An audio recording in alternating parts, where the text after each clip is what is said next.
You're listening to Alternative Future Radio, home of the weird, resting place of the paranormal. We'll take you to the furthest reaches of the galaxy and beyond. Strange phenomena, aliens, psychics, cryptozoology, conspiracy, holistic health, and UFOs. Alternative Future Radio, where spooky just got weird. Good morning, campers, and welcome to the Out There Hour. Sometimes we go out there, but yet somehow remain curiously grounded. Confused? You will be. The Out There Hour on Alternative Future Radio. The Out There Hour with Basil and Mark. www.alternativefutureradio.com. Yay! Well, good morning. Good evening. Good afternoon. To America. Africa. The Middle East. Asia.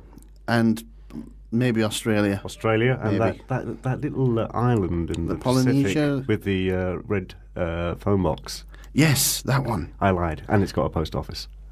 Oh, now it's got a post office. You're elaborating on your story now. Good morning, the world. Good morning to everybody, and welcome to the Out There Hour. We've got an interesting show today and a very interesting guest who I've been quite giddy about. This guest, actually. He's very, very interesting. I think this man is going to be absolutely huge, majorly important.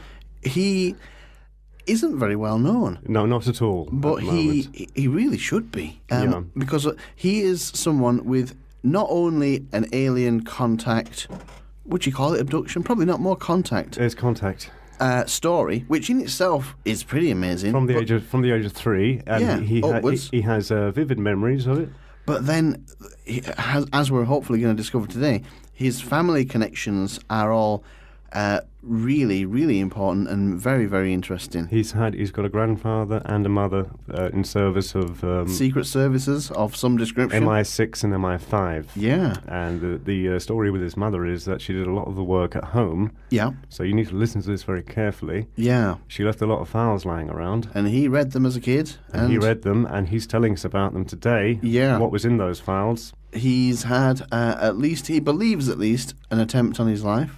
Yes, and which is, I can imagine why, based on what I've heard. Really interesting story, that one. Simon Parkes is our guest. Simon Parkes has hit the headlines.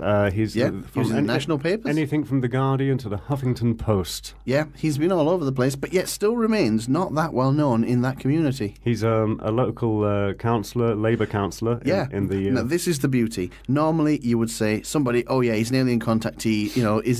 Is he drunk or on drugs, or is he a professional media student, or somebody who you might be more suspicious of? This guy's about as grounded as it gets. Yeah, and he's got a lot to lose by talking about this. He's gained nothing. Nothing to gain, everything as far as I know, he's not got a book for sale. He's not even got a website. He basically tells his story, and from what I can see, it does him no financial favours at all. No. The Labour Party, of which he's assumably a member if he's a councillor for them, he is. They can't be that pleased that he's out there telling the story. We must stress again, he's had access to secret government files that are very revealing. Yeah. Anybody with an interest in UFOs. Yeah. Nazis, or even time travel. Yeah. It's got it all, really, to be fair. And it's almost like an end of a season finale for us in the Out There Hour, because it's tying up many loose ends that we've got. Yeah, he does. Yeah. Going right back to Gerard Williams, all the way up to some of the disclosure people. He ties the whole lot together. Yeah, he's the missing piece of the jigsaw. Shall we do it? Yeah, let's do it. This is going to be huge. I think so. I hope so. Anyway, and I suspect we're going to have him on more than once because his story is pretty epic. I want to get him on very quickly because I don't want anything to happen to him. Right, shall we do it? Let's do it. What's coming first? Let's have an advert. Have you always been interested in the esoteric world? Perhaps you'd like to learn more about ufology, lost civilizations, cryptozoology, or even conspiracy theories. We have diploma courses in all these subjects and more, and our tutors are all experts in their fields. So, if you want to become an expert or just have a great time learning about exopolitics, false flag terrorism, or the paranormal, then the Esoteric Academy is the place for you. EsotericAcademy.com, where ideas and learning meet. You should probably help support this station by buying the new Alternative Future Radio Android application. You can download all the latest programs or the archived shows, and it's just $1.99. PayPal will bill you in your usual currency if you don't use dollars. Find out more at alternativefutureradio.com. Okay, ladies and gentlemen, so hopefully now on the line we should have, as long as the line holds up, Simon Parkes from Whitby, United Kingdom, and I believe Whitby is still classed as Yorkshire, so the traditional greeting, "Hey up, Simon." Well, you did really well there. Mark, it's lovely to speak to you and to Basil and to all your listeners. Simon, thank you so much for coming on, because we have great difficulty with contactees or abductees or whatever you want to call it. Some people think that anybody who talks about this is out for attention. It's actually quite the opposite. They really don't want to. They don't want the attention. They don't want to be speaking on these kind of programs at all. So we very much appreciate you. We've even had a few people cancel over the months and things, you know. So I mean, they book and they get cold feet pretty quickly. That's not the hallmark of an attention seeker, shall we say? Which I think is the usual counter argument. Anyway, shall we start with the press coverage of Simon and the extraordinary headline? Yeah. A local politician, my mother was an alien. This is how it's been presented. Really? Yes. So you're basically, Simon, you're a Labour councillor in Whitby. Yes. And you're a driving instructor, are you? That's right. Yes. Ah. Where do we start with this story, Simon? Because Basil and I have both seen some of your previous interviews, and some of them are quite long. It's a very big, detailed story. It's a very it's. And where do we start with this? Do you want to start, I suppose, with your earliest memories and come forward? I think something before we get to the earliest memory. I think what's quite interesting is there's a bit of a background with Simon, with his mother, and even his grandfather in the. What would you call it? Secret Service? Secret Service, surveillance agencies, that kind of thing. Can you tell us something about that, Simon, about what your mother did? Yes, definitely, Basil, but I'll just go back to the question that you sort of asked but didn't. The reason that I'm prepared to go live in public with this, because when I first became fully aware of what was going on to me, I looked around for help, and there was nothing in Britain at all. So I approached MUFON in America, and everyone was saying to me, "Oh, they won't take you because you're in Britain." And some people said, "Watch it," because they were set up by the CIA. Frankly, I didn't care. All I wanted to do was just to talk to people who, had similar experiences. Yeah. And they did take me, and I was with them for 8 months on the 24-hour support network, and I found that very helpful. I also did agree to do some videos for Amash, which are on YouTube. It's primarily because I want other people who experience and don't know where to turn to have a focal point, so that in the case of the YouTube videos, they've got Amash's phone number. Yeah. So the reason I've gone public is firstly because I wanted to offer support to the thousands of people throughout the world who are in my position. But I also wanted to tell people, do you know what? Your government's lying to you. So those are the reasons that I'm prepared to do this and go public. And what's the reaction been like in your local community? How did amazing. I'm just wondering. Yeah. When a prominent local newspaper phoned me, the very first piece of press interest, which was a year after I'd done the Amash videos, and it was to do with another incident, which we might come on to a bit later. I'd already been tipped off by a friend who was ex-intelligence service, who said that a prominent Mason who owned a newspaper wanted to politically destroy me. So when this phone call came through, I was prepared for it. And he actually asked me the question, do you stand by your YouTube videos? And that was the point, Mark and Basil, that was the point I could have said, no, I don't, or I'm going to put the phone or no comment. But I wanted to be true to myself and true to my experiences, and that's why that I said yes, I do. And although I've had some flack, people locally have come up to me and said, "Well, someone's got the guts to come out and say it." Yeah. So I'm actually been really heartened by the support that I've had, and then all the other media interest. They weren't out to do a destruction story with me. They were just out for the story. So in actual fact, it got the message out 10 times better than it would have done if they'd just left me alone. I've read articles from The Guardian to The Huffington Post, and I must say, it wasn't bad. They weren't dismissing you. It wasn't too much of an attack piece or anything? It wasn't an attack at all, no. They just stated, as Simon had stated it, which was very, Wow. Unusual of them, I would have to say. It's unusual and surprising. It was very balanced. They have a problem because I'm a politician, albeit I'm a local politician. They have a problem in debunking me because I am officially elected. So it's difficult for them how to tread. So it's given them a hard time. Listen, I know we're short of time, so I'll quickly go on to the next question. Okay, Simon, thank you. My grandfather, I don't go too long on this because it is really, really, really, it's very interesting, but it's a long story. Okay. My grandfather in 1930 was invited to join at what was, we call it MI6.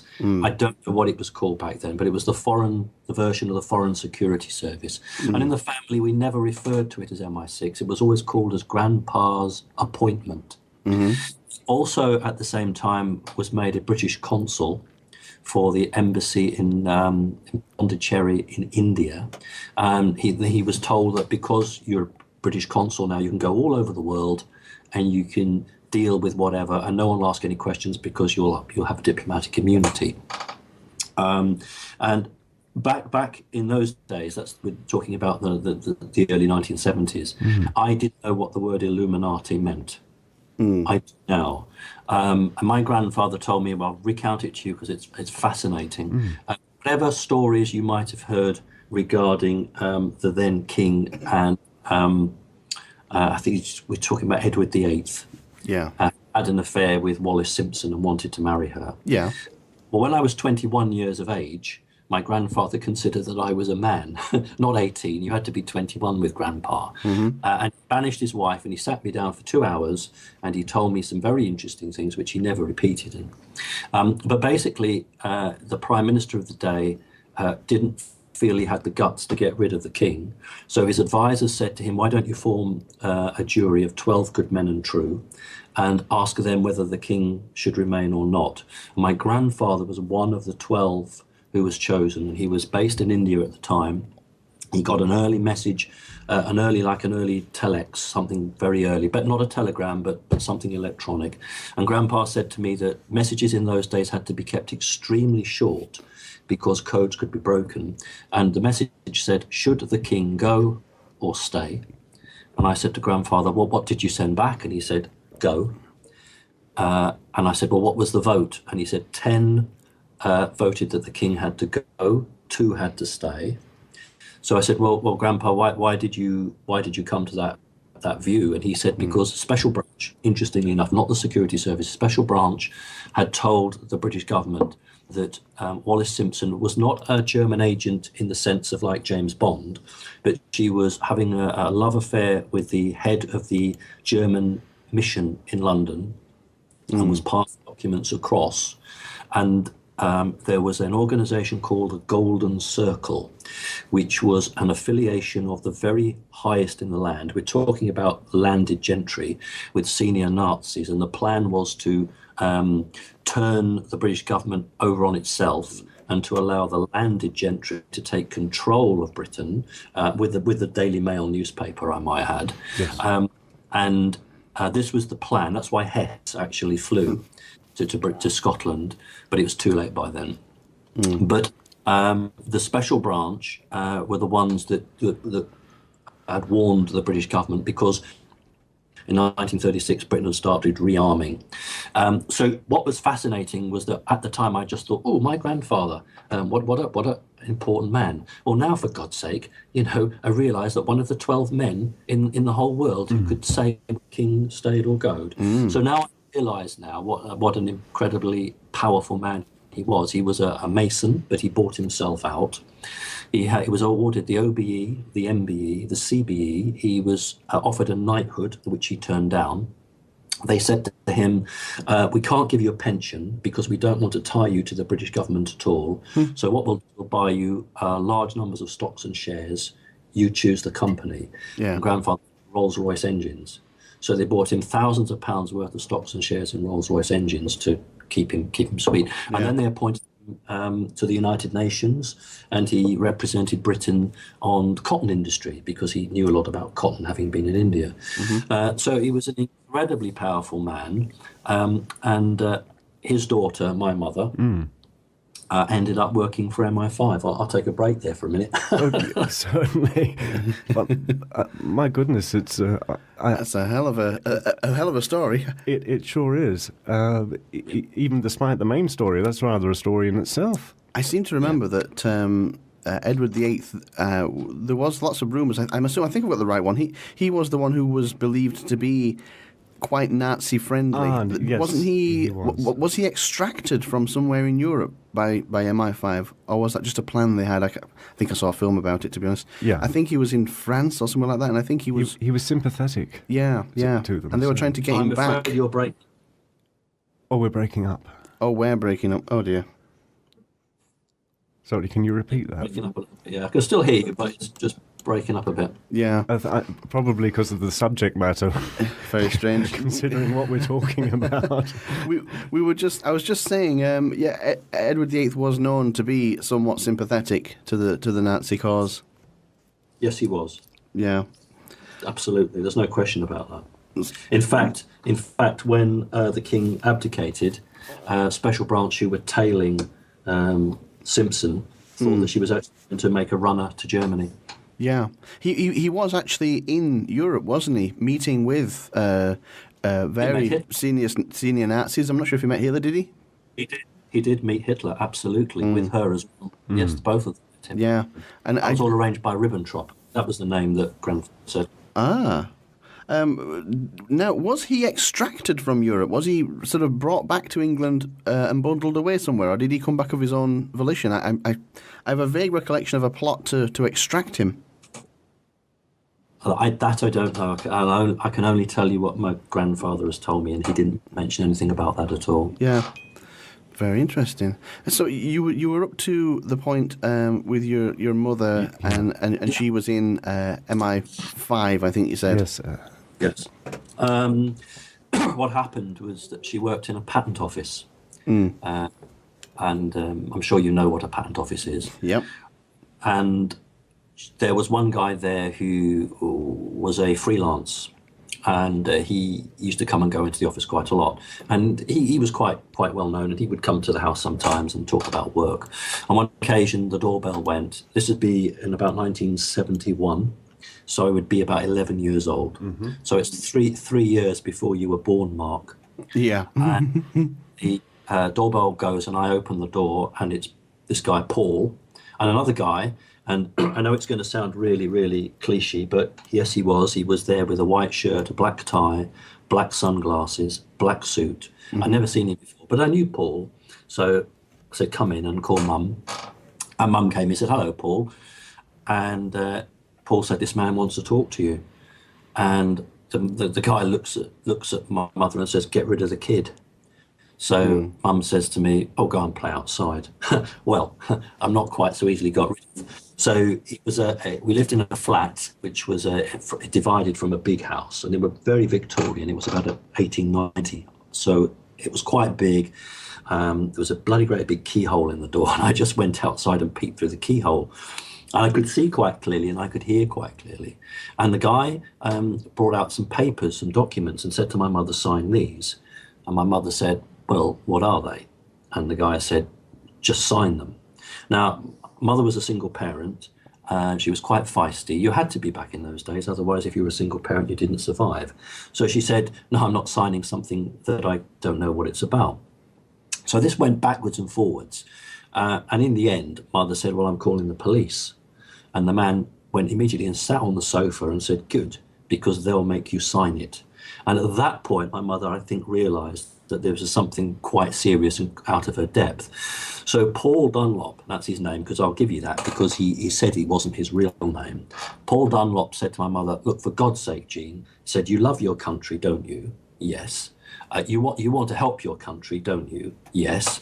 You want to earn 2 wages? And she said, what do you mean 2 wages? He said, well, you can carry on working at the patent office and you will draw your salary once a week, but you won't have to go in and work there. And once a month, I'll come and pay you as well. And he said, 2 wages, you're bringing up a boy on your own. That would be really handy, wouldn't it? So mother signed. And then the man said immediately, you've now signed the Official Secrets Act. You have been cleared to an extremely high level. If you tell anybody about today or about the work you do for us, you will be found on a railway line. Then who will look after your kid? With that, he walked out the door. And I sort of dived into the bedroom. Then when he'd gone, I came back and listened. And Mum was just asking lots of questions to try and check it wasn't a joke. And it was quite seriously organised. And then Paul Dunlop went out the room, and I went in the garden quickly, found a branch, and then sort of went into the front room waving this branch as a sort of I've been in the garden playing to try and prove. But my mother she had sitting there just staring, and she, I could have come in dressed as a clown and she wouldn't have noticed. So that's how my mother got into MI5. How strange. What did she do in MI5 or for them? Do you know? After signing the act. Oh, yes, I do know, because she worked from home. They had her desk and her typewriter. This is before computers were in the civil side, brought to the house. And what would happen was that Paul Dunlop was a translator. The reason his name is Paul Dunlop, he said, this is not my real name. He had his own private aeroplane. He had a Formula 2 racing car, and he had 2 or 3 MG sports cars for his daily use. And he said to my mother, I was in the room, that's not my real name. I took my name off a tyre. All that rubber around, it must have just jumped out at him.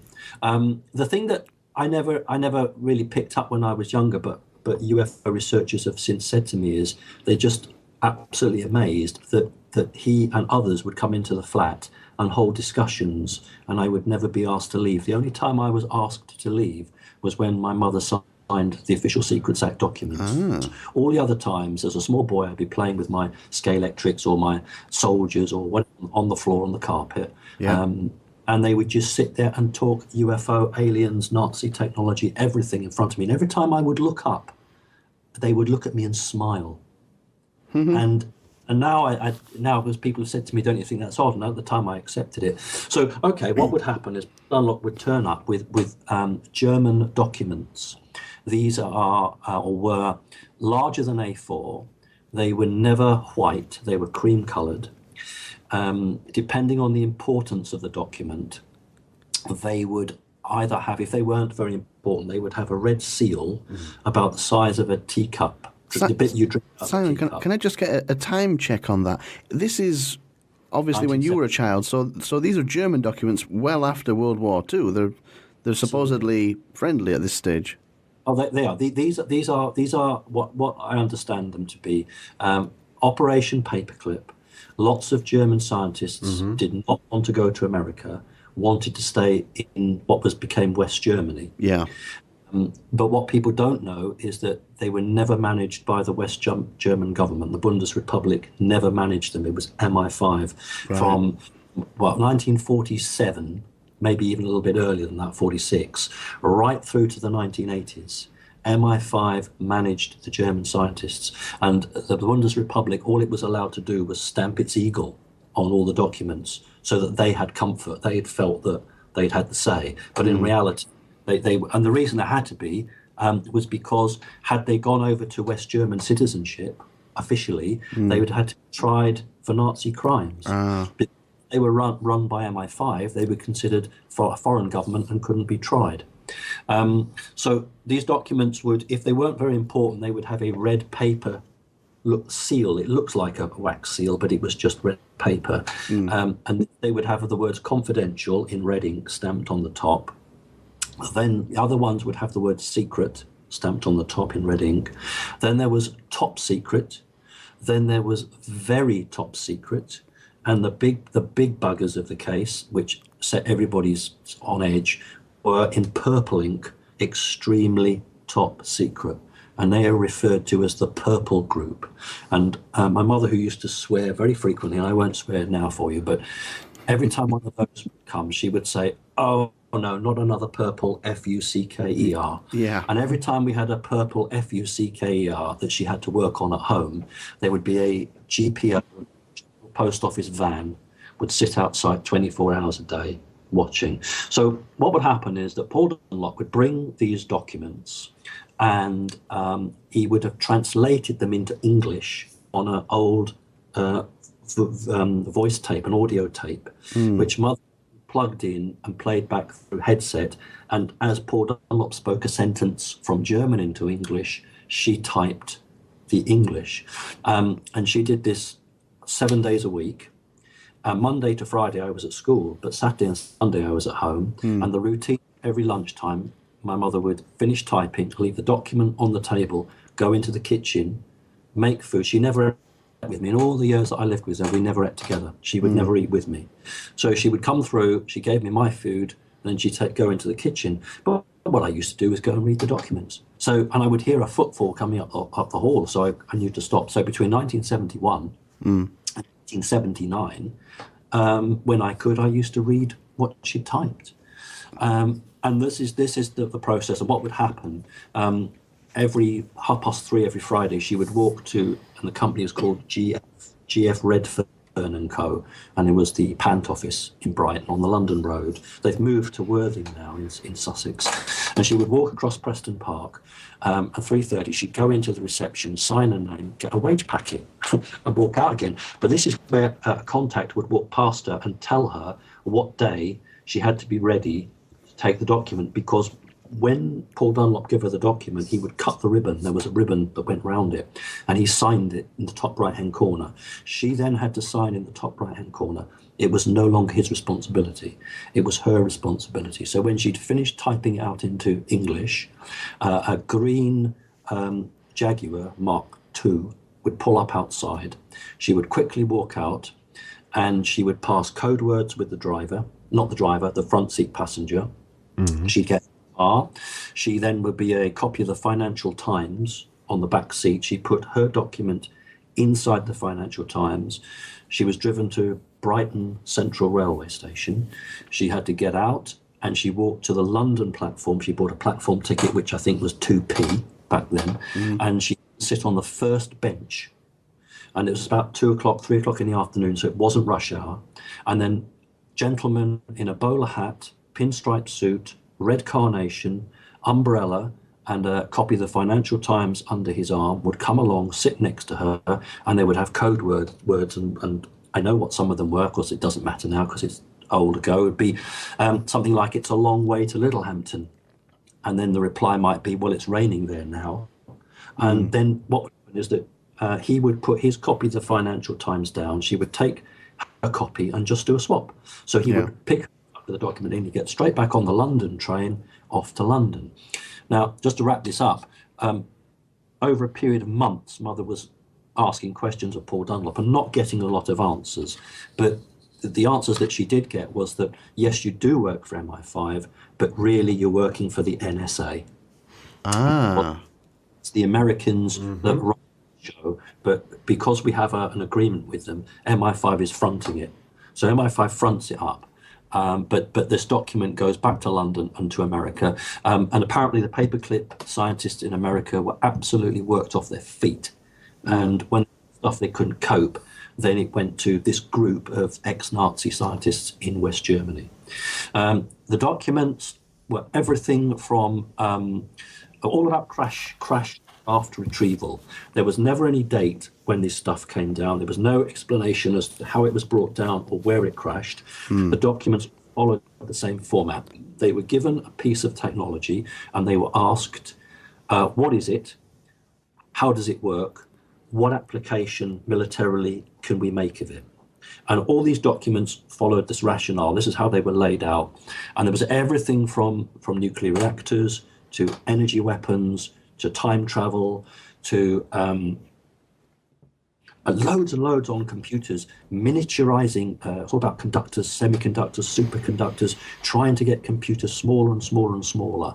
The sad thing about all this is that my mother couldn't cope with what she was reading. She couldn't, she just couldn't manage it. She became an alcoholic. And it drove her to the point where she went to Paul Dunlop and said, I can't stand this any longer. I'm going out of my mind. You've always promised me I could go back to my old job. And I can't, I just can't do it anymore. Yeah. So they were as good as their word. They released her. She went back to her job, and she'd been back in her old job for 2 weeks when she died. And I know they killed her. Oh my God. And the reason I know they killed her was because when I decided that I wanted to run away from all this, it was just too much in the back of my head as a young man. She died when I was 18, I think, or 19, and it's just too much. 2 days before I left, I got an envelope through the door with £2,000 in very old used notes and a little typed message which said, "Don't look back, Whittington." So I the blood money. Interesting. Telling you basically to go away on your travels and disappear. Funnily enough, Simon, you've mentioned the relationship between the NSA and MI5, and as far as we understand it, the MI5 would spy on American citizens and the NSA would spy on British citizens because they have a thing called plausible deniability. And another point about the NSA, we've discovered during our interviews with ufologists and researchers, is that they were formed very shortly after the Roswell incident. Yeah. I don't know if you were aware of that. I think it was 2 weeks later. Were you aware of that, Simon? I'm sorry. Was I breaking up? You just before you said Roswell, you broke up. Just finished the bit before Roswell. We've discovered through our interviews that the NSA was created shortly after the Roswell incident. Yeah. And although they're meant to be the National Security Agency, they always seem to crop up. We've seen whenever you speak about UFOs. A lot of what you're saying makes a lot of sense. It does. We've had a lot of guests talking about different elements of what sound like the same story. Yeah. And also, Simon, I understand it's breaking up because we had a chat before we started recording. Of course, the line was perfect, and since we've started recording, it's dipping in and out, which is another thing that happens whenever you talk about this kind of thing. Yeah, I'm not going to edit this show, so anybody who's listening to this, I'm going to leave this completely unedited so you can listen to the actual dips that come in. And Simon, I must say, you're talking about a few things in a bit more detail than I've heard before regarding your grandfather and your mother. Do you feel safe talking about this? Yeah. You seem to be revealing a lot of secrets. Do you? There's been one attempt on my life. Yeah. I'll make it absolutely clear, which you may have picked up in the newspapers. The goes down as the car crash. Have you read about that? No, tell us about it, Simon, please. Okay. I'd put an interesting link on David Icke's website. Yeah. We'll see now whether our signal goes down now. This will be interesting. Yeah. I put a link out and I said, "Has anybody seen the reptiles?" And I got a lot of replies back. Some weren't any good and some were interesting, but one particularly stood out. A young woman whose father is a millionaire, who is a prominent Mason and was until recently a governor of a big city, obviously not in Britain. And she came over to have a chat with me. Can you still hear me? We're still there, Simon. We're good. Right. Okay. And I don't know if you've heard of the researcher Win Keach. Does that ring a bell with you, Winston Keach? Not sure. Not with me. Not sure. He investigates crop circles. Ah, right. He's very knowledgeable. He's an ex-RAF pilot, and is someone you really ought to meet. So we had a three-way meeting. I wanted this guy who doesn't live very far away from me. He only lives about a mile away from where I am, to meet and have a chat. We had a three-way chat. On the way home, driving at 65 miles an hour on the A64 towards Leeds. in Britain, and a black was it not a Vectra? It was oh God, I can't remember. But a black car comes shooting up on the left-hand side, and must be nearly 75 miles an hour, and then just turns straight into the left of us, crashes right into where she's sitting on the door. So it's like an undertake, but instead of attempting to undertake, it just goes straight into us. But because I'm a driving instructor and been in get out of skids, I did not allow him to push us into the crash barrier, which was what he was attempting to do. The car was completely written off. My car was worth £8,000 and the damage to it was £10,500. But the fascinating thing is that the car that crashed into us was a company car, and its logo was ICU. Oh. And if you Google ICU, its parent company is ICU Incorporated, which is an American company which specializes in sweeping for electronic bugs, surveillance, watching people. Now, I'm not saying, and I'm actually categorically not saying that the guy who drove the car deliberately intended to crash into me, but I am saying that he was mind controlled and he did what he was instructed to do. Because what happened was he got straight out of the car, and this is on the police record, because obviously all the emergency services attended because it was a massive crash on that road. He jumped out the car with a bottle of Coke in his hand, and it was just Coke, it wasn't drugs or drink. He came straight up to me. We had to be rescued. This is fascinating as well. I'm sorry it's a bit out of order because this only happened in March and it's still fresh in my mind. Okay. This could be coincidence, but when the car crashed, we were on our side in trees and we couldn't get out. We were trapped in the car, and I was knocked unconscious for about 10 seconds, nothing longer than that. There were off-duty soldiers, an off-duty doctor and an off-duty nurse that were there within 13 to 15 seconds and got us out the car. That now strikes me as really odd. But the guy came up to me, put his hand on my shoulder, this guy who crashed into me, and said, and I quote, "I'm really sorry. I didn't mean to hit you. I had no choice because of the stuff up ahead." Now, at the time, I was rather shocked. And I'm wondering if what he said to me was, "I'm very sorry, I didn't mean to hit you. I had no choice because of the stuff in my head." Yeah. So I don't blame him directly. It was a definite attempt. At that speed, it's not a warning. At 65 miles an hour, that's not a warning. That's a definite attempt. But to answer your question, no, because there are forces greater than humanity at play at the moment, for thousands of years. And this particular force, which is off-planet, was not going to let a human agency, it's a human agency that wanted rid of us, to get away with it. So we were protected. So no, I'm not scared because I know that I will be looked after.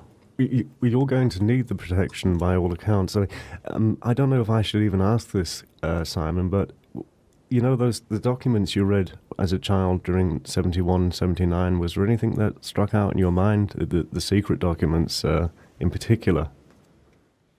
Or is it safe to say, or we don't have to go down that avenue? No, I'm fine. I have no fear. I mean, if I was going to be dead, I'd be dead. Yeah, it's not going to happen. The documents were hugely technical. They would be very old, traditional-looking blueprints, lots of graphs. It wasn't a political document. It was a sort of paper that scientists would do. For argument's sake, this is a funny one. The documents, time and time again, were saying that the scientists couldn't understand how a small reactor in these spaceships, these extraterrestrial craft, or interdimensional craft, to give them their correct term, how such a small reactor could give so much power. And this was really exercising their minds, because these reactors in these spaceships, they're tiny. You can walk around them very quickly. They're very small. So they got those, and they were thinking, all right, what use can we use of them, because they're miniaturized? So they'd been tasked with creating a nuclear reactor that what's the helicopter with the 2 rotor blades called? A Chinook. Chinook, yeah. The Chinook could lift and take to the battlefield in, say, if Russia was attacking or somewhere, drop this nuclear reactor down, and they could hook it up and have unlimited power. But the scientists said that this just wouldn't work in the battlefield scenario. But you know what we can do with it? They said we can put it into tunneling machines. We can create tunneling machines which are nuclear powered. And they said on the document, in 5 years' time, we will be able to make a nuclear reactor the size of a VW, a Volkswagen motor car. And Paul Dunlop put a pencil, because he was always penciling, put a pencil through that, and he said, the Americans won't know what a VW car is. So he said to my mother, just type Mini. He said, they know what Mini is. Yeah. So things like that stick out in my mind. But the pure technical stuff, it just went over my head. There was talk of time travel, manipulating the future, manipulating the past from a purely weapons perspective. They wanted to get energy weapons down into handheld guns. The document, and this is back in the 70s, the document said that they'd got not a tank, but like a troop carrying thing. They'd got beam weapons on that. They were saying that the problem was that the energy required was still so great that you needed a big. But they were talking about miniaturizing them down into handheld weapons. Lots on mind control, and a lot of these ex-Nazi scientists had great knowledge on mind control. And the reason that Joseph Mengele, and this isn't picked up by researchers, so it's a good chance for me now just to put my perspective on it. Yes. The reason that Joseph Mengele was, I mean, I am Jewish. I'm a Jew, so I mean, I hate the man. The reason that Mengele was undertaking so many horrendous experiments, not just on Jews, but just on anybody. Yes. Not just because of experimentation for experimentation's sake, because in the early to mid 30s, Germany had a UFO crash of its own, and they were trying to create humans who could not be taken over by extraterrestrials. They wanted to be able to have super soldiers, in their words. So when extraterrestrial attempted to enter its mind, they could resist that. So I have read some documentation about Ubersoldat. Right. Which is exactly word for word what you just said. Right. So the whole plan was, how can we make our secret safe? But then it developed, because Germany at that time, the scientists were just given free range. I mean, it was just mayhem. They could just do what they wanted, which is fantastic, except in a war situation. You can't do that in a war situation.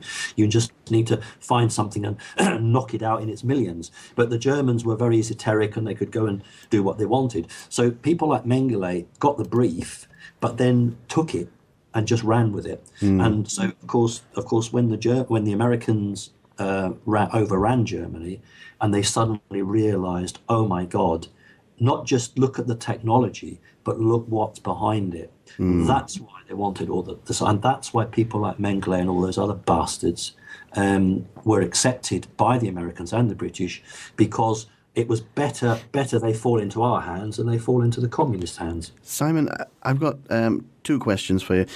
One might seem quite obvious to most people, well, maybe to you and to me, but maybe not to everybody. But it sounds to me like, just to put a hypothesis forward, that it sounds like all these dates and ideas and documentations, they all match up very well to an idea of perhaps post-Roswell incident, they have been dismantling aircraft and learning new technologies and farming the components out around the world to their various, satellite agencies. And your mother was basically transcribing elements of this. It kind of fits that. Would you go along with that? Yes, I would. I mean, I know about Roswell because my mother would have long discussions with these agents who would come to the flat. Roswell did take place. It wasn't one craft, it was 2. and two craft collided above. My mother never called it Roswell, neither did the agents. It wasn't ever called a Roswell crash. It was called the New Mexico crash. Yeah. That's how they referred to it. It was never called Roswell. It was a New Mexico crash. And it was two craft that crashed. But you see, the real key, we haven't got time for this now because we're running out of time, but the real key about Roswell is the Orion cubes. That's what the technology was about, the boxes that the extraterrestrials, the little greys, were carrying. Yeah, and they also weren't your typical Hollywood greys with the big wraparound eyes. These were a different form of grey.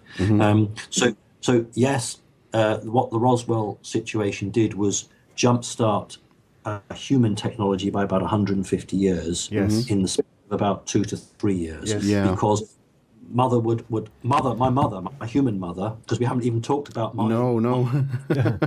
I don't think we're going to have time. I think we'll have to have you back to actually talk about the main thing. But I have a feeling this might be a 6-parter, Simon. What your mother and grandfather were doing, and what you've come across yourself, maybe we'll just concentrate on that today, if that's okay. We'll stick with that. I think we're easily going to fill this.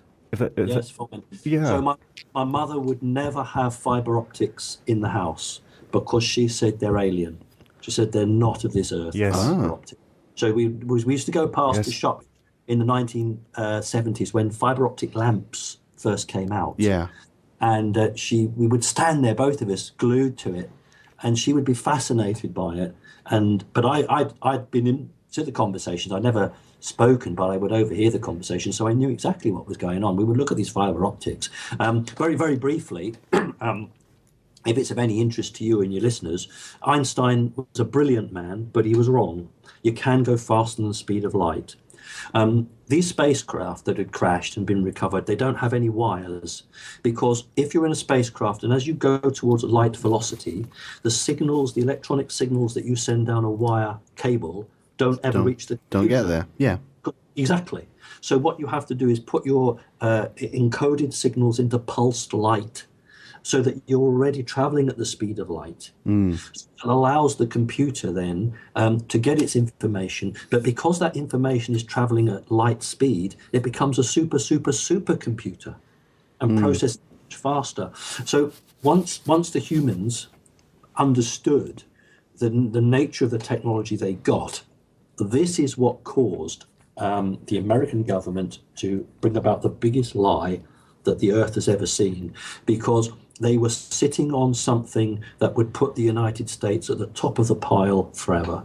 And there was no way on God's earth they were going to give that up. So the more they discovered, the more they realized that this is going to give us control over places like Cuba. I mean, the fact that America and Russia don't get on is not true. America and Russia do get on. On a surface level, they don't, and they do have disagreements. But the reality is, I mean, my grandfather went and met Stalin. I didn't even tell you about that. Oh my God. After you asked Roswell, when the Roswell crash came up, look, Winston Churchill was a member of the Illuminati. The Americans really liked him. He was accepted as one of the key leading figures in the world. So it was the biggest shock on God's earth to the Illuminati when Winston Churchill lost the 1945 general election to Clement Attlee. Suddenly, the Americans were dealing with a socialist government that wasn't a member of the Illuminati. So what they did was they pulled the plug on contact with Britain, and they wouldn't share at that time any information about Roswell. My grandfather was dispatched, for God's sake, to speak to Joseph Stalin to find Stalin knew about Americans' Roswell.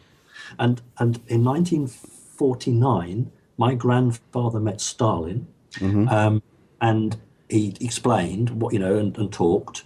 And what Stalin said, and the Americans aren't going to like this, was that give me 7 years and I'll have infiltrated the CIA, and I will know everything. But he refused to tell my grandfather what he knew, and grandfather said he certainly did know an awful lot, and he said he knew more than the British knew. But the funny bit is that, because grandfather was saying, have you got any technology? I don't think they called it alien technology, but anyway, have you got any alien technology? And Stalin, who had a translator with him, said, no, I haven't, and kept on refusing to go down that road. But at the end of the meeting, he said to my grandfather, I want to give you a present.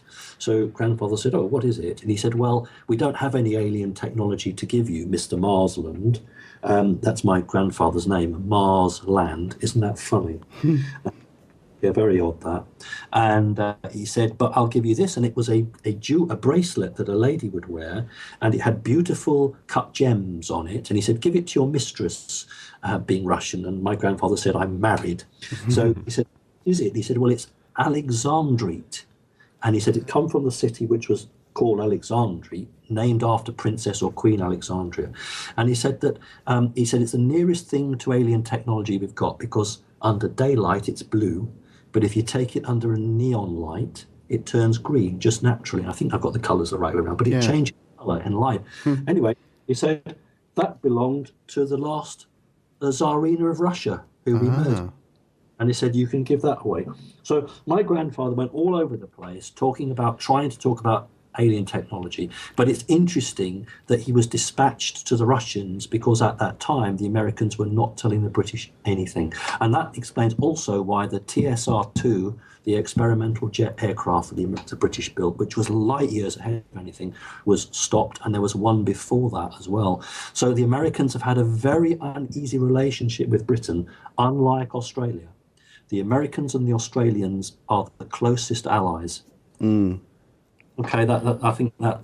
Are we running out of time? No, we're good. We're about 10 minutes, but we don't have to stick to the hour even. We can certainly slide over a little. Listening to you, Simon, we've interviewed a lot of people about UFOs. We've interviewed on Roswell and the Disclosure Project, and gosh, I've lost track. But talking to you today, you are tying up a lot of loose ends. Yeah. Are you hearing this? Very much so. Yeah. I don't know. I think you're going to be a pivotal kind of person in tying up, in putting the jigsaw together, Simon, actually, with your information, to be honest with you, on the American UFO.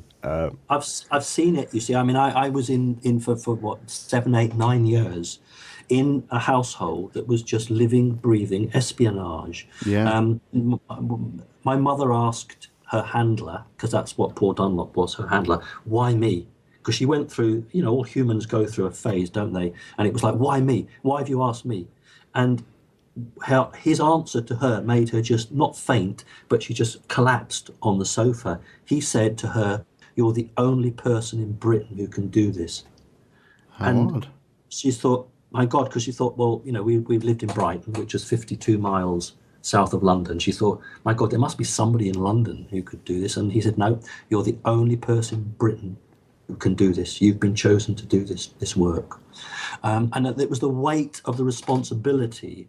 And whenever she'd meet these agents, they would be captain this or colonel this. The lowest rank that she ever met was a captain, and the highest rank she ever met was, I think, a full colonel. And they were all members of the British intelligence, either MI5 or MI6, all ex or serving military men or ex-RAF. Paul Dunlop was an RAF pilot, and he used to fly Lightnings. Oh. And when Mum used to go out and make a coffee, he would tell me stories about airplanes, and we would put 2 chairs together on the floor, and he would pretend to be the pilot. He would sit at the front, and he said, you'll be my radio man. And our best game that we used to play while Mum was making the coffee was Chase the UFO. That was one. And the second game was Ground Support. And he would give me a running commentary, jinx this way, and give me this, give me that. And it was I didn't have a dad, you see, because my dad had disappeared when I was about 1 year old. I think these guys sort of felt a bit paternal for me in a way. But again, talk to researchers now, they say this is highly unusual for men who are dealing in death, basically, they're MI5, MI6 officers, to be interacting with you in this way. Yeah. And they must have known that you, that's me, were going to have some form of contact with extraterrestrials, because they are grooming you in a way. They are dropping information. They're watching over you. They're normalizing the whole thing. Do you think your mother could have been selected when they said she was the only one in Britain? Could it have been a biological basis? Because, I mean, really, there are lots of people with similar qualifications, I'm sure, you know, as she said herself, but could it literally have been down to some sort of biological selection? Was it the grandfather's, the father's involvement in the... I think you're both right. I know for a fact that my mother's blood, she was AB rhesus negative. And I understand there's only 1 or 2% of the whole world's population that are AB rhesus negative. My human biological father was rhesus positive. My father was, don't say Iranian, my father was Persian. He was from Persia, and he was Persian Jew. And my mother had wanted to get pregnant by him, and he'd said, no, you can't unless you convert to the Jewish faith. So she converted to Jews, and I was born. So biologically, it's interesting on the bloodline there. Yes, I'm sure that my grandfather's position ensured that they knew that she'd come from a very reliable background. I have heard stories, I don't know if you're familiar with this, whereby you would have a rhesus negative parent and a positive parent, and the baby would be attacked by the inappropriate blood in the womb. I'm not sure if you've heard of that before. What my mother was told was that she could never have more than one child, because if she did, both her and the child would die. Yeah. To which she replied, well, I only want this one child. So I just throw that in because that's again, I didn't pick this up. It's only recently, the last 2 years, that researchers have said, oh, do you know the things about that? And I didn't. Yeah. Then it just strikes me as interesting, and it's worth throwing in. So mother was very unwilling into working for MI5, but I will say this, she was extremely loyal. She never discussed it with anybody. And then I know we're nearly running out of time, but I mean, when I had my first really big UFO experience, again in 1971, not long after she just joined MI5, within a matter of weeks, she was the only one who didn't laugh when I told her what I'd seen. She was the only one who took it at face value and just nodded her head, basically. She also, when I was a young boy, she used to cut out the clippings from the local newspaper that was serializing von Daniken's book. Yeah. And she took me to see things like 2001: A Space Odyssey, and she used to say to me, you've got to watch this. So she never, looking back now, Mark, she never sat down and said, yes, it's all true. But what she did was throw me crumbs or throw me a line and say, follow that and see where it takes you. Wow. Well, your mother, when you think about it, I mean, she signed the Official Secrets Act, and then the next thing she knew, she was translating stuff, and her reality was turned upside down for her, for an ordinary lady. I mean, she was discovering that UFO... I assume she was discovering this as she read it. Yeah. I mean, it must have been mind-blowing. Well, she said to Paul Dunlop, the government's lying to me. The government's been lying. And do you know what Paul Dunlop replied? He said, you're part of the government now, so you're lying to people. Oh, that tactic, isn't it? Yeah, you're in now. Yeah, absolutely. Good grief. Going back to something you said earlier about the Nazi technology, I've often put forward a question which I've never really had a satisfactory answer to, and that is, why were the Nazis so far ahead of everybody else during World War II? I mean, they had stuff we could only dream of. We were very innovative, but they were more innovative. And what you're saying... According to the records, they had a UFO crash before that's what I'm Roswell, thinking. Pre-Roswell. Because that would then explain why they were so far in front. Partly. You're breaking up again a little bit, so if I suddenly disappeared, let me know. Yeah. No, that's not quite the answer. You're partly there, but it's a bit more complicated than that. The reason that Germany, let's look at it this way, the reasons that Nazis lost the war was because of the UFO crash.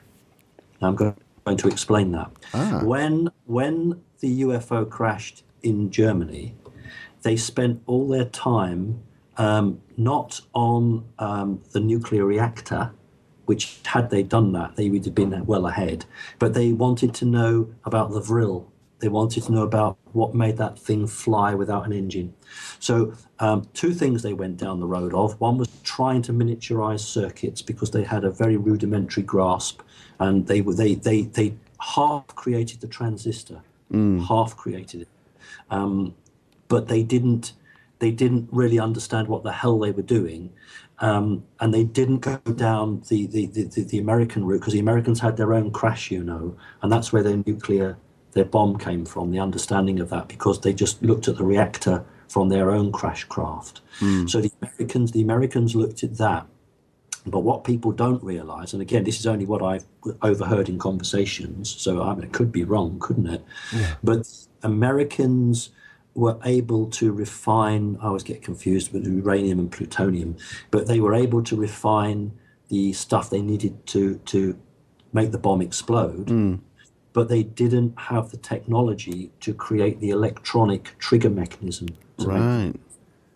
Because when they got their crash craft, instead of looking at the circuitry side of it, they were doing, have I got this the right way around? No, I'm sorry, I got it the wrong way around. It's so confusing. The Germans had actually refined the plutonium or the uranium. Yeah.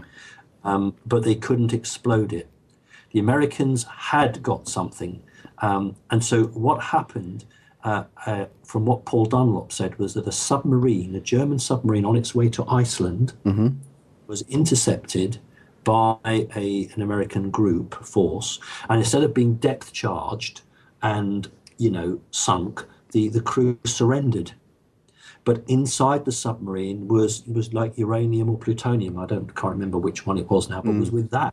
And so the Americans were actually able to use that. So the bomb that was dropped on Japan, its uranium came from Germany. Don't know that. That's interesting. Because what was happening was that the Americans and the Germans, who'd each had a crashed craft, were looking at specific elements of it, but never, they weren't joined up. Right. So they both had a pre-Roswell crash some years before. That's interesting news. I'd overheard, absolutely, and they were quite clear about this when they were talking about it. But the point was that it was the reason that Roswell was so important. It was after the war, so it wasn't the focus of the war anymore. But so many people in New Mexico knew about it that it was going to come out, and that's why they had to put that cover story of flying saucer found to send everybody looking in the wrong direction. Wow. So the difference was that the Germans were looking at one end of it, the Americans the other end, and the Germans were just running away with their ideas on this thing. Hitler wanted, this was the secret weapon, all this crap about the V2 was the secret weapon, the wonder weapon. Of course it wasn't that. It was looking at time travel. They understood the ability to go from one dimension into another dimension. They were experimenting with that. They were experimenting with what made these flying discs actually come off the ground. That's where their attention was. And had they done what the Americans were doing, which was the bread and butter stuff, they would have then not been so advanced in say, the Germans had the first guided missile, for God's sake. Instead of all that, if they just concentrated on a few elements, they would actually have won the war. And there's no question of that. And that's why the Americans were so desperate to capture certain parts of Germany where these factories or where these key scientists lived. Just one last question, Simon. I think we're probably going to have to get you back again.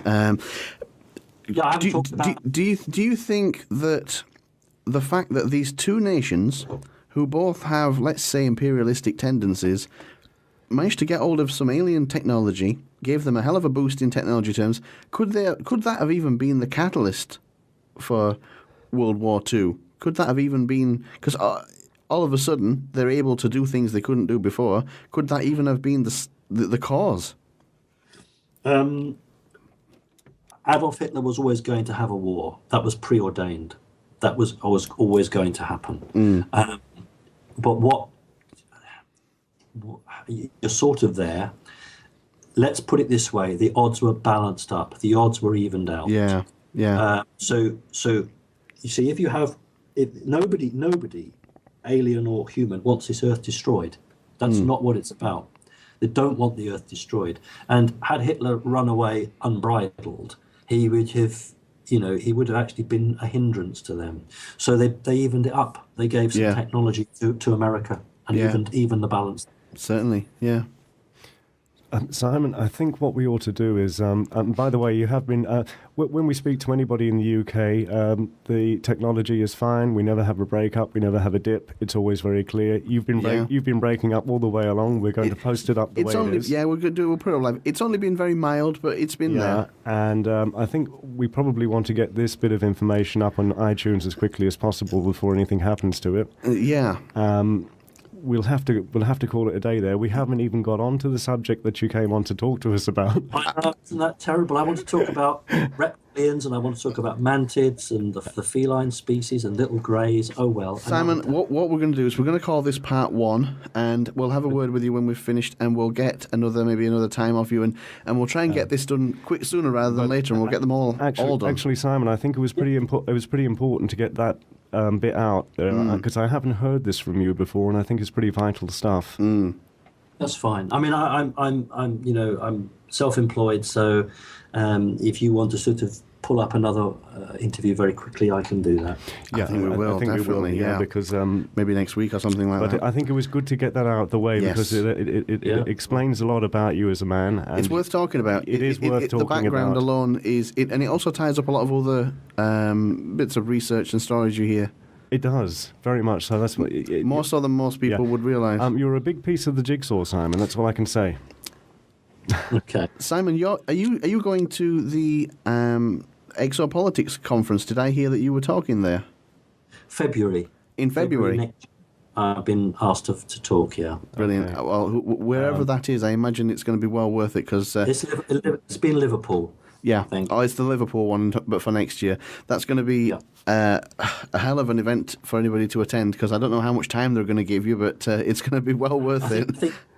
They offered me an hour, and I said that's not enough. It's not. So we managed to negotiate an hour and a half. But I'm speaking this year at a MASH have organised a conference at the end of August, beginning of September in Nottingham. Oh, brilliant. And I'm speaking there as well. That's the Britannia Hotel in Nottingham. Brilliant. Well, I've watched the videos from a MASH, and unlike a lot of stuff that I've looked at over the years, they're all like you, Simon. They're very logical, very plausible, very rational people. They're the kind of people who would get selected for good witnesses or for jury duty. They're believable, plausible people.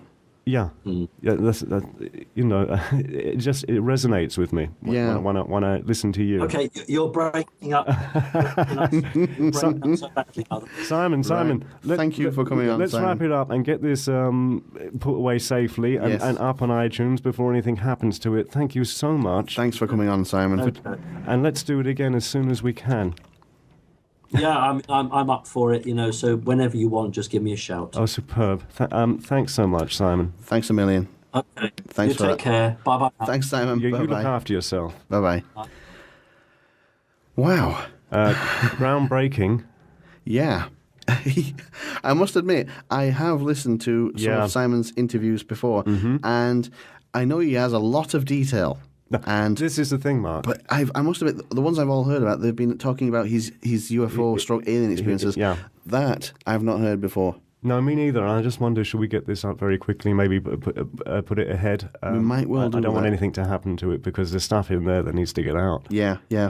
We'll probably bump something and get that up there. As I say, you and I, we've done a lot of looking into history and secret services, secret societies, but this seems to be... He's tying a lot of stuff together there. Yeah. He's tying... he didn't even get onto the satanic Mason type stuff, but the Nazi stuff kind of ties in with Gerard Williams. Oh, it going does. Right back to that far back. The other stuff all ties up. The UFO people we speak to, they seem to have a lot of it, but they don't have enough. And he just seems to have the other slot, the other piece that's missing. Yeah. I hope he meets up with the American guys and they put their heads together. And I think we're in for some revelations, is what I think. And I think it started here. I can't wait to get him back on. I think you heard it here first on the Out There Hour. Yes, I think you might have. At Alternative Future Radio. And I can't stress enough, this is a vital... interview. And this interview is not going to be edited in any way. So if there are drops and peaks and troughs, it was there for a purpose. So don't complain. Yeah, it's not our line. Something's going on there. Yeah, I thought I'd leave it in because it is very, very specific sometimes.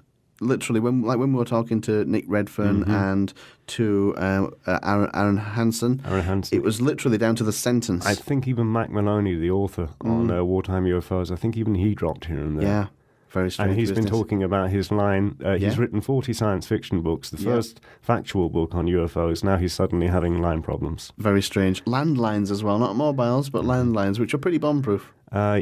Tune in next time for the part 2 of Simon Parkes. You're not going to want to miss this. I don't. And I'm in it.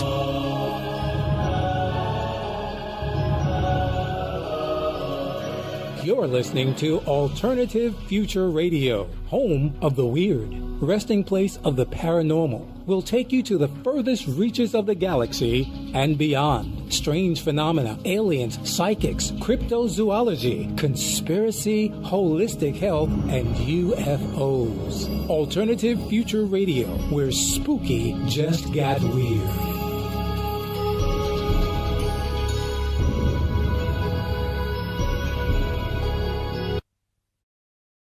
So, if you want to become an expert or just have a great time learning about exopolitics, false flag terrorism, or the paranormal, then the Esoteric Academy is the place for you. EsotericAcademy.com, where ideas and learning meet. You should probably help support this station by buying the new Alternative Future Radio Android application. You can download all the latest programs or the archived shows, and it's just $1.99. PayPal will bill you in your usual currency if you don't use dollars. Find out more at AlternativeFutureRadio.com. Okay, ladies and gentlemen, so hopefully now on the line we should have, as long as the line holds up, Simon Parkes from Whitby, United Kingdom, and I believe Whitby is still classed as Yorkshire, so the traditional greeting, "Hey up, Simon." Well, you did really well there. Mark, it's lovely to speak to you and to Basil and to all your listeners. Simon, thank you so much for coming on, because we have great difficulty with contactees or abductees or whatever you want to call it. Some people think that anybody who talks about this is out for attention. Is actually quite the opposite. They really don't want to. They don't want the attention. They don't want to be speaking on these kind of programs at all. So we very much appreciate you. We've even had a few people cancel over the months and things, you know. So I mean, they book and they get cold feet pretty quickly. That's not the hallmark of an attention seeker, shall we say? Which I think is the usual counter argument. Anyway, shall we start with the press coverage of Simon and the extraordinary headline? Yeah. A local politician, my mother was an alien. This is how it's been presented. Really? Yes. So you're basically, Simon, you're a Labour councillor in Whitby. Yes. And you're a driving instructor, are you? That's right. Yes. Ah. Where do we start with this story, Simon? Because Basil and I have both seen some of your previous interviews, and some of them are quite long. It's a very big, detailed...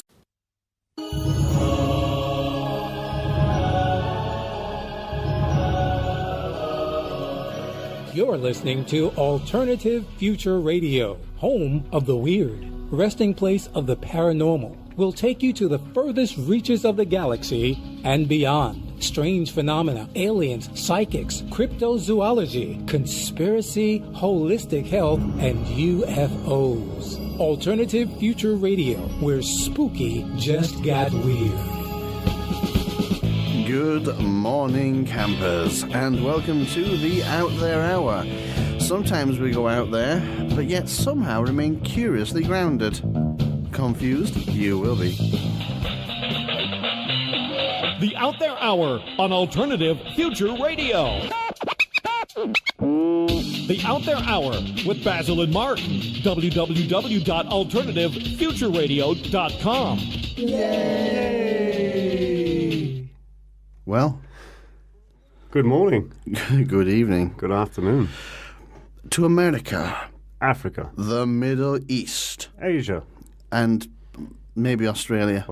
And that little island in the Polynesia Pacific with the red phone box. Yes, that one. I lied. And it's got a post office. Oh, now it's got a post office. You're elaborating on your story now. Good morning, the world. Good morning to everybody, and welcome to the Out There Hour. We've got an interesting show today and a very interesting guest who I've been quite giddy about this guest, actually. He's very, very interesting. I think this man is going to be absolutely... huge. Majorly important. He isn't very well known. No, not at all. But he really should be. Because he is someone with not only an alien contact, would you call it abduction? Probably not, more contact. It's contact. Story, which in itself is pretty amazing. From the age of 3, and he has vivid memories of it. But then, as we're hopefully going to discover today, his family connections are all really, really important and very, very interesting. He's got a grandfather and a mother in service of secret services of some description. MI6 and MI5. Yeah. And the story with his mother is that she did a lot of the work at home. Yeah. So you need to listen to this very carefully. Yeah. She left a lot of files lying around. And he read them as a kid. And he read them, and he's telling us about them today. Yeah. What was in those files. He's had he believes at least, an attempt on his life.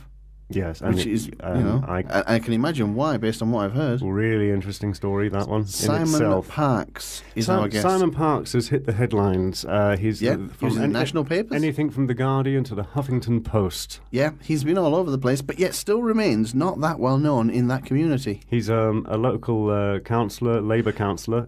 In the. Now, this is the beauty. Normally, you would say somebody, oh yeah, he's an alien contactee.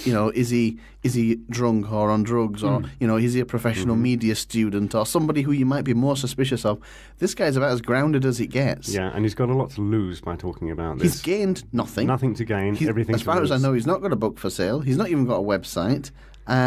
He basically tells his story, and from what I can see, it does him no financial favours at all. No. The Labour Party, of which he's assumably a member if he's a councillor for them, he is. They can't be that pleased that he's out there telling the story. We must stress again, he's had access to secret government files that are very revealing. Yeah. Anybody with an interest in UFOs. Yeah. Nazis, or even time travel. Yeah.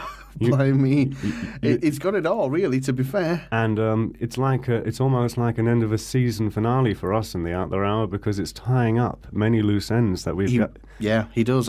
Going right back to Gerard Williams, all the way up to some of the disclosure people. He ties the whole lot together. Yeah, he's the missing piece of the jigsaw. Shall we do it? Yeah, let's do it. This is going to be huge. I think so. I hope so. Anyway, and I suspect we're going to have him on more than once because his story is pretty epic. I want to get him on very quickly because I don't want anything to happen to him. Right, shall we do it? Let's do it. What's coming first? Let's have an advert.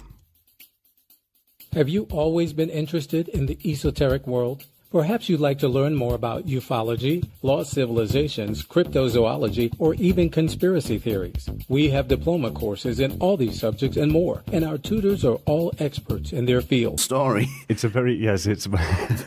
And where do we start with this? Do you want to start, I suppose, with your earliest memories and come forward? I think something, before we get to the earliest memory, I think what's quite interesting is there's a bit of a background with Simon, with his mother and even his grandfather in the, what would you call it? Secret Service? Secret Service, surveillance agencies, that kind of thing. Can you tell us something about that, Simon, about what your mother did? Yes, definitely, Basil, but I'll just go back to the question that you sort of asked but didn't. The reason that I'm prepared to go live in public with this. Yes. Because when I first became fully aware of what was going on to me, I looked around for help, and there was nothing in Britain at all.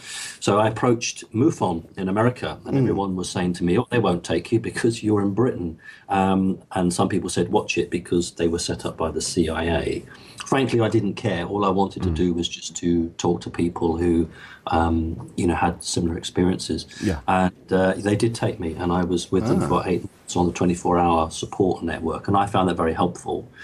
I also did agree to do some videos for AMASH, which are on YouTube.